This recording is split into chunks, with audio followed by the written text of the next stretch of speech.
শরীফ ওসমান হাদি হত্যার খুনের বিচার এই বাংলার মাটিতে হতেই হবে। আমরা যখন ইলেকশনে মানুষের কাছে গিয়েছি, সারা বাংলাদেশের মানুষ আমাদের কাছে এটাই বলেছে, ওসমান হাদি হত্যার বিচার যেন ভাইয়া এই মাটিতে হয়। ওসমান হাদি হত্যাকারীদেরকে ভারতের মাটিতে খুঁজে পাওয়া গিয়েছে, আমরা শুনেছি। আমরা দাবি জানাবো অবিলম্বে বাংলাদেশের মাটিতে তাদেরকে এনে বিচার কার্যকর করা হয়, এবং এই বিচার যাতে সত্যিকার অর্থে ন্যায় বিচার হয়। কারণ যারা শুধু গুলি করেছে তারাই হত্যাকারী নয়, এই হত্যাকাণ্ডের পিছনে জড়িত ছিল ডিপ স্টেট, এই হত্যাকাণ্ডের পিছনে জড়িত ছিল দেশি বিদেশি নানা ষড়যন্ত্র। সেই ষড়যন্ত্রকে বাংলাদেশের মানুষের সামনে উন্মুক্ত করতে হবে, এবং শুধু প্রত্যক্ষ নয় পরোক্ষভাবে যারা এই হত্যাকাণ্ডের সাথে জড়িত তাদেরকেও বিচারের আওতায় আনতে হবে। দ্বিতীয়ত, আমরা দেখেছি ফ্যামিলি কার্ড উদ্বোধন করা হয়েছে। আমরা ইলেকশনের আগেও বলেছিলাম ফ্যামিলি কার্ড তারা উদ্বোধন করেছে, তাদের ইস্তিহার অনুযায়ী তাদেরকে সাধুবাদ। কিন্তু আমরা পাশাপাশি এও বলেছিলাম, যদি দুর্নীতি বন্ধ না হয়, যদি চাঁদাবাজি বন্ধ না হয়, যদি দখলদারিত্ব বন্ধ না হয়, যদি ঋণ খেলাপিদেরকে সংসদে এবং সরকারে ঠাঁই দেওয়া হয়, এ সকল ফ্যামিলি কার্ড কেবল হচ্ছে চোখ ধাঁধানো একটা কর্মসূচি, কেবল এটা বাংলাদেশের অর্থনীতির কোনো পরিবর্তন করতে পারবে না।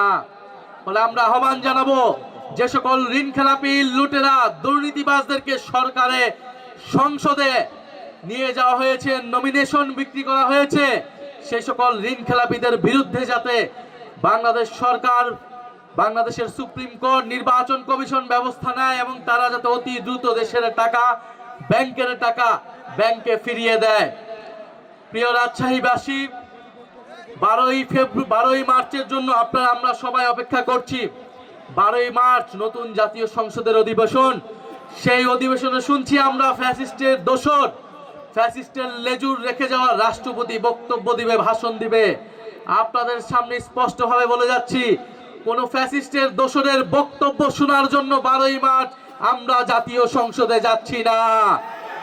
আমরা জাতীয় সংসদে যাচ্ছি বাংলাদেশের মানুষ এই ইলেকশনে গণভোটে হ্যাঁ এর পক্ষে ভোট দিয়েছে, সেই হ্যাঁ এর পক্ষে সংস্কারের পক্ষকে বাস্তবায়ন করার জন্য, সেই সংস্কার বাস্তবায়নের জন্য আমরা 12ই মার্চ আমরা জাতীয় সংসদে যাচ্ছি।